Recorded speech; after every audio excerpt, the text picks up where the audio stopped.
I am Tammy Thompson, and I'm the Public Relations Coordinator at West Kentucky Community and Technical College, and I am also a One Book Read committee member. And this program is about our One Book Read, and this year it is by Karen Thompson Walker, The Age of Miracles. And this year also marks our 10th anniversary of the One Book Read. And I have with me two other One Book Read committee members. To my direct right is Kim Russell, who is also the college's English program coordinator, and Melissa Duncan, who is our Challenger Learning Center at Paducah's director. So ladies, it's been 10 years since we have started the One Book Read. What an amazing 10 years. What do you think about that?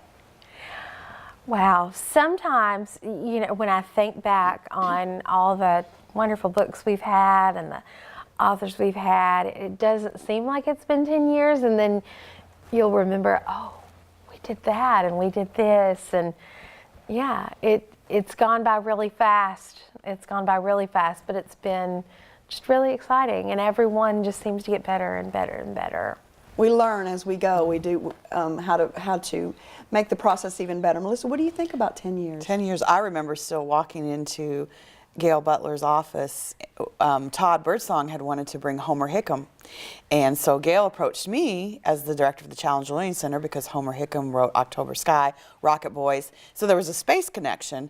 And I kind of thought, well, we could bring him here to speak. That'd be great. But what if we did something more? And I just kind of Googled Homer Hickam and kind of thought, I think he does those community reads. And so Gail and I talked about it in a meeting. She went to our president at the time, and our quality enhancement program was reading, QEP was reading, and it just kind of blossomed because of that idea. Todd Birdsong wanting to bring Homer to town.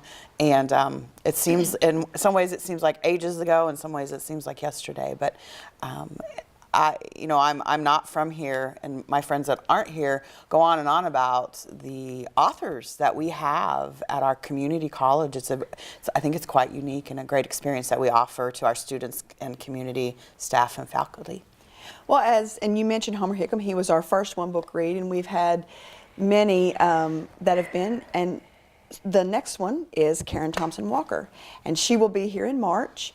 And she has written The Age of Miracles. So we're just going to talk a little bit about that as the 10th anniversary One Book Read. Kim, just tell us just a little bit about the book, just so we can get into the conversation. Well, with this book, we're doing something we've never really done before. I think if you were to try to categorize this book, it would almost be science fiction in a way. And it's sort of that futuristic world in chaos type of genre that really resonates with a lot of people right now. So in this book, the premise is that the rotation of the Earth, we obviously every 24 hours is a full rotation, and it has started to slow. And you don't think much about that, at first. I know that I've really never thought about what would happen if a day was longer than 24 hours. And we see that in the very first few lines of the book, and then it just spirals, no pun intended.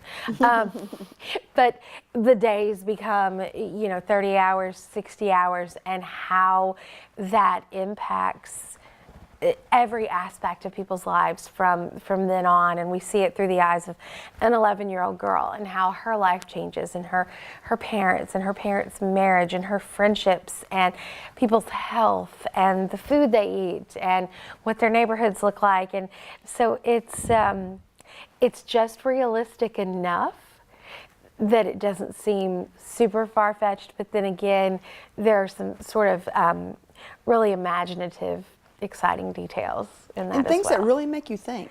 Absolutely, yes. And so, Melissa, as the Challenger Learning Center director, you really focus in on those STEM disciplines: science, technology, engineering, and math. So the first one, science. This book really fits into that. Well, of course, it has an eclipse in it. And so we introduced the book at our big eclipse event, Night at Noon, back in August. And the difference in the book is the eclipse caught everybody off guard by about a week, I believe, because now we can predict exactly to the moment and second when those eclipses are going to happen, and they didn't in this book, and so it really threw everybody. A lot of people thought the Earth was ending at that point, and then there was the people who were like, it's just an eclipse. It happens all the time. And it's kind of funny around here, you heard that a lot too. Oh, an eclipse. And people don't realize we have even a full solar eclipse happens almost once a year. It just doesn't always happen in year where you're at. And so the reactions in the book were pretty interesting. So that's the big one, was the eclipse. And there's a lot of space science correlations too. I was thinking the other day, it kind of hit me that when the Spirit and Opportunity rovers went to Mars, Mars's day is called a SOL, S-O-L. It's actually about 24 hours and 39 minutes. And so the controllers in Mars control room had special watches made, and they lived on that 24-hour, 39-minute time here on Earth, which would have put their their rhythms out of order and so forth. So pretty quickly. Pretty quickly, yeah. So it's science fiction, but it really does happen in some cases. And so this kind of thing on another planet is not necessarily untypical. So kind of some interesting correlations there. But here on Earth, we go by that 24-hour cycle. And once that is disrupted, as you said, chaos happens. And as I read the book, more and more things happen that I would never have even considered that would happen. And so it really brought to mind, wow, that would really happen. And so you talked about the main character. Her name is Julia, and she is 11 years old. And so it tells the story from her perspective.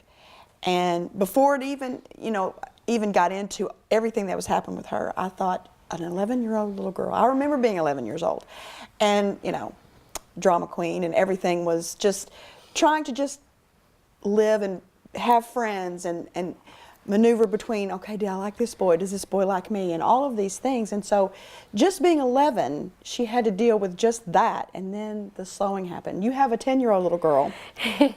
So just from your perspective, how do you think she would have thought if this had happened today?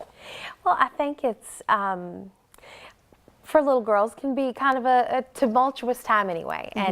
And things are changing, and your feelings are changing, and your relationships are changing. Your friends who you were friends with before, maybe, things evolve, and then you put that backdrop against this other, your external environment is changing. So, at least 11-year-old girls in our society today, their lives are changing, their bodies are changing, but at least, At least the world is still 24 hours. Exactly. At least that probably next week there will still be pineapples to eat. Right. And that just all of these things that are happening, at least that's not thrown in the mix. But when you get both of these sort of dramatic shifts in that external environment as well as the internal, I'm just awfully glad that I wasn't Julia. Me too. It's difficult, and then you compound that with the fact that she's an only child. So, and her parents are having their own struggles, and so and the slowing compounds that. Exactly, and so she's really isolated, and I don't think she really has another child she can talk to about that, or anybody who can truly empathize with her experiences, which are really challenging and just, I would imagine, difficult, obviously, and she really is kind of alone in that. Well, we have about 9 minutes because we're doing something special on this One Book Read program.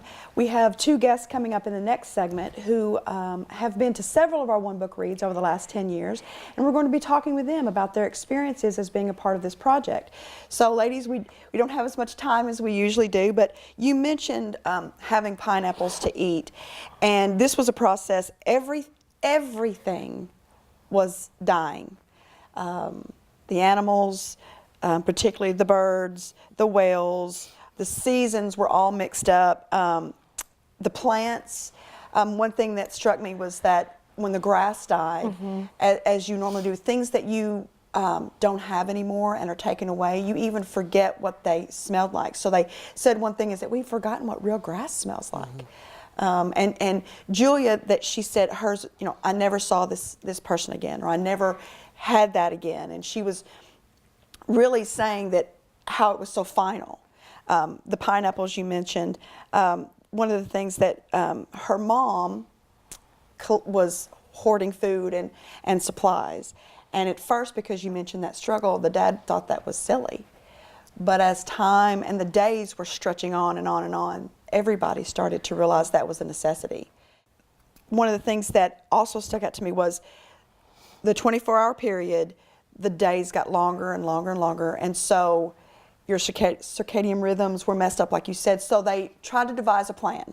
It was clock timers versus real timers. Because the governments, because this wasn't just, you know, North America, it was all over the world this was affecting.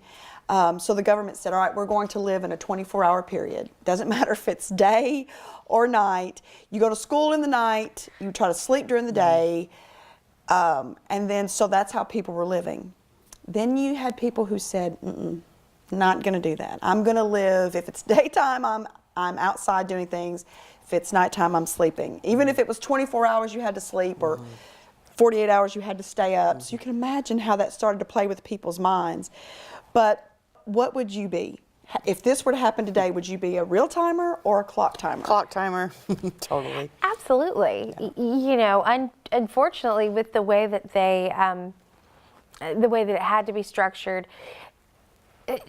I think being a real timer, the connotation is that you kind of disappear from everyone else. You know, because it would be very difficult to keep your children in school, to go to the grocery store, to do all of those things. Exactly, to make a doctor's appointment.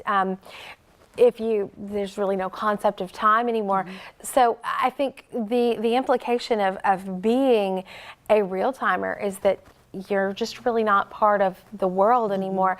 And then the fact is, you know, I think what's interesting is that people find things to be in conflict about. So there becomes this horrible conflict and the discrimination and the harassment for those real timers who were different and people were suspicious of them. You know, I don't think that I would want to. The world would be chaotic enough with no more grapes and no more pineapples, no more wheat, no more grass, no more grass, whales beaching themselves. I'm not going to invite any more conflict. Although I did think it was interesting when they start to realize, as the story goes on, that the real timers seem to be aging more slowly, and they do seem to be a bit healthier and that sort of thing. So there was obviously an advantage to that, but I think the stress of it all, of trying to sleep during the day and go to school at night or go to work at night. I mean, for some adults, you know, they work at night anyway, but when you're a child, you know, you're used to, you know, everybody rising with the sun, going to bed. So I think I would be a clock timer as well, because it was I for think economic reasons too. A stock market, they totally mentioned the stock market, and NASA does a lot of research on circadian rhythms in space, because when astronauts are in space, one orbit is 90 minutes, so their day on the International Space Station is 90 minutes, and so they have to be clock timers, and I mean, NASA schedules their stuff to the second, and so. You know, that's a tough call, but I think, you know, they made that clock timer decision more for economic reasons than anything, to stock markets, and, you know, it's just the way our world works. China's asleep, we're awake, and the world goes around. I think that's one of the things that I just really enjoyed about this book was the amount of detail about things that you would otherwise just really never think about, you know, and I think it makes people really sort of reflect on the things you just kind of take for granted, and this is what it is, and never imagine that it could be Any any different. different. Yes, and I think that a lot of those details made it seem just a teeny bit possible. Right. You know, it's really a strange concept, but the way that it's portrayed, it really does seem kind of tangible, and I loved her creativity in thinking about that. I'm really eager to ask her about just the research that went into this and the premise. Where did this even Because you know come from? there are scientists probably reading this book thinking she wanted it to be something that could be tangible, and there were scientists, you know, trying to figure out, okay, this is going to happen, this is not going to happen, which I would predict, I would think, oh, they would do that, trying to figure out what we were going to do next. Sure. But you mentioned the discrimination, and that really stood out to me too, because these were neighbors that got along. One of them that became a real timer was the children's Sunday school teacher, piano teacher, and then she became a real timer. And so when it became the real timers against the clock timers, and they did find something to They really dislike. run them off. They ran them off because they were different, and I think that speaks to society today. I mean, we see that, we've seen that, you know, over the years and now even today. We only have about 3 minutes, so I just want to ask these two questions very quickly.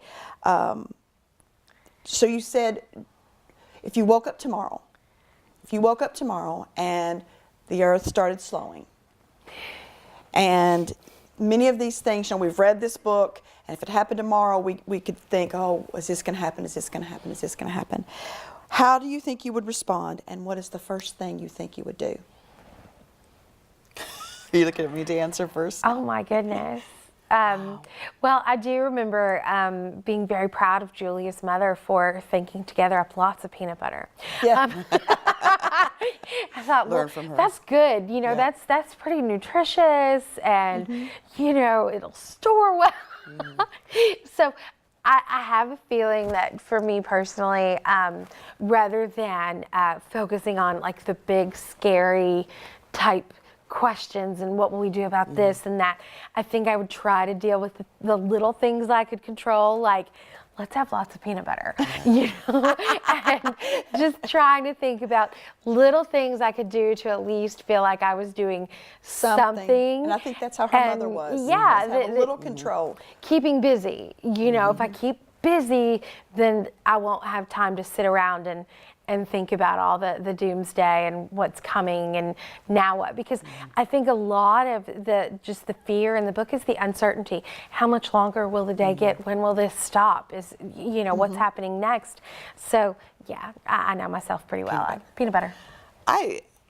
I don't think she mentioned social media much in this book at all, did she? I don't know. And I think my face would be stuck in my phone. What's going on everywhere else? What's going everyone on else everywhere? saying? And then Yeah. I'd probably come to the brink of I can't take it anymore, and then I would probably just try to go on as normally as I could, being that clock timer. Right. Yeah. And just try to, and I think that's what they tried to do. They just tried to remain as normal as possible. And it came in waves. There was calm, I can do this, we can do this. Then there was the panic, I can't do this, what's happening next? So it was that constant balance of how do we maneuver this? So I appreciate you coming on. We're going to have our guest come on next and talk about the one book read. So thank you, Melissa and Kim. We'll be right back, and we'll have our guest talking about the past one book reads we've had.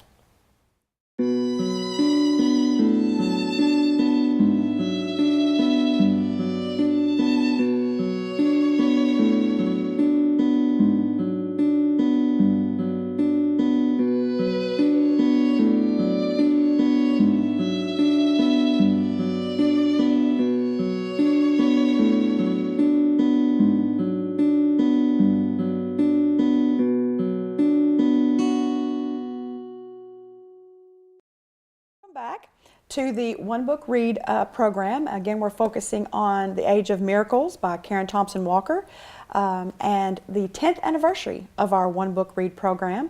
And I have with me two guests who have been to many of our One Book Reads. To my right is Terry Grief and Paula Franklin. Thank you for joining me. Thank you for having us. So first of all, we'll start with you, Terry. Just tell me just a little bit about yourself. Well, I was a high school librarian in McCracken County for 28 years. I just retired this year, and my thing has always been young adult literature. So I tried to read 100 books a year every year that I worked, and I'm working for a company now that I'm going to be going out and doing professional development. So I'm going to read more than that this year. So, but Wow. it is the young. I try to focus on young adult literature. So this one fits right in. Yeah, it does. Yeah. So, Paula, tell me a little bit about Well, yourself. for 33 and a half years, I was a high school chemistry and physics teacher. So it fits in with you too, doesn't it? It does. And when I retired from that, I worked at the Challenger Learning Center here on campus Okay. for 3 years. Okay. And when I left that, I became involved with our local Friends of the Library from McCracken County, and I'm currently president of our Friends of the Library group. So I'm involved with books a lot right now. So reading is a big part of your lives. Oh, yes, yes. So you said that this book, it fits both of you very well. Tell me, we'll just start with this. What did you think about this book, Terry? Well, I have just started it, so it reminds me a lot. There's another young adult book that was by Susan Pfeiffer called Life as We Knew It. It reminds me a lot of that sort of the end of the world coming because of something in nature that happens. So I liked that the protagonist is a kid. I think that's one of the first ones well, Eli the Good, he was a kid too, but I think that's really great for the kids in high school that are going to be reading it as part of the one book celebration. I think that's going to be interesting for them to have a young adult. I mean, she's even a child, but have a young child as a protagonist is going to be great. So what did you think about that book? Well, I like the fact, it seems that every time you do a one-book read, it's a totally different genre of books. You know, the last time was a nonfiction book with Little Princess. And this one, you'd mentioned earlier, it bordered on sci-fi. I mean, and to me, the first thing I thought of was a Rod Serling, Twilight Zone. Right. I mean, it had a disaster, it had drama, it had the coming of age, and it just had a little bit of everything in it. Okay, so when you talk about the one book read, when did you first hear about this project here in the community? Oh. Well, I've always done it. I've never. I've always been involved because of McNatt. It's a group of local librarians. So high school, school, public, academic, hospital librarians all met together, and they've always been a big part of this program. So I remember the first one being so exciting because in a small town, you don't get those opportunities to see authors like people that you hear about in other schools that have, Lexington or Louisville, where they have authors coming in all the time. So it was really exciting for our students to be involved in that.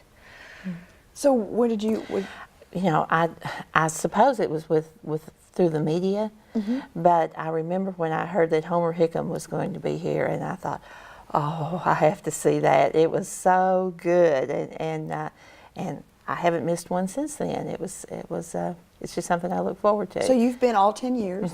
That's wonderful. I have. I've read all 10 books, but I missed the Jamie Ford because remember it snowed and Right. he had to We had to reschedule. reschedule that. And then I had another commitment on the night that he was here, but I have read all the books that were involved. And I thought I was just thinking that I thought love that that one book so was one of the best receptions that you had for the author because it was so small and intimate. It wasn't in the large area. It was right there. I really liked that one. Great, great. So you've been to all 10. You've been to most of them, and you heard it, through your organization, through McNatt, and you heard it through the media. So we try to get the information out there because it is a community effort. Many of the high schools read these books as part of the one book read. Our students here on campus read the book. And a lot of the local little book clubs, little yeah. book discussions. read the books. Yes. And so we try to get the information out there because we, of course, the idea is to help, eliminate illiteracy and to encourage people to read and enjoy reading again.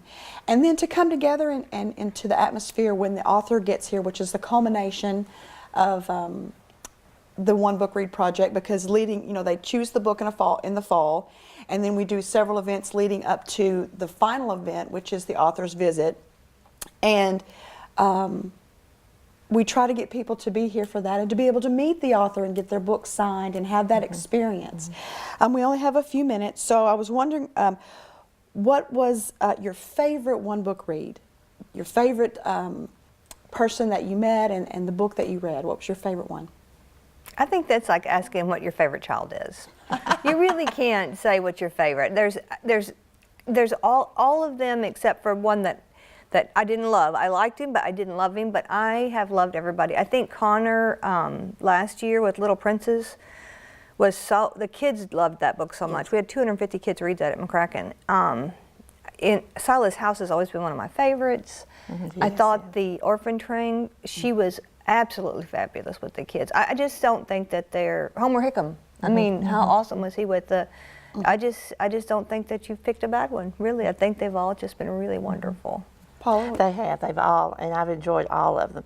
For me personally, The Art of Racing in the Rain. I did love that one too. That one hit home. I had just lost a couple of pets the past 6 months, and it was, when I first started it, I thought, don't know if I can do this or not, but I was glad I stuck with it. It was a really good book. It was a good book. I think that my favorite was probably Orphan Train. And the reason that I say that is because it was based on something I really knew nothing about. Part of our history, and that, that there were really these, thousands of children, hundreds of thousands of children that were on these trains that were taken away from their families and transported to a different life and trying to live and maneuver that. And I just, that to me, I learned so much from that book. And Christina Baker Klein, she was very nice and kind, and she was also good with the crowd. And actually, that book in particular, we had the books in Crounce Hall, which was a much smaller venue. But as the books have continued to grow and continued in popularity, and more people have found out about it and have joined the project, we've moved to our Clemens Fine Arts Center, which is a much bigger venue, and we're filling that venue because people are really starting to know more about the one book read and be a part of it. And I think that's what we've always wanted. We've wanted more people to be involved and love reading again. So I just wanted to thank you for joining me. And of course, when Karen is here, she'll be here March 13th and 14th. And when she's here, I know you will be here, to meet her and have your book signed. And speaking of books, I have a couple of books that I'd like to give away to a couple of viewers. So these two books that I have, the first two people who will email me when they see this program, I will send you the book, The Age of Miracles, so that you can begin reading it and then come to see Karen in March and meet her and have your book signed. So they'll put my email address on the screen, so email me so that I can send you a book. Again, ladies, thank you so much for joining me, and thank you for joining me for the One Book Read program, and we hope to see you when Karen Thompson Walker is here with The Age of Miracles.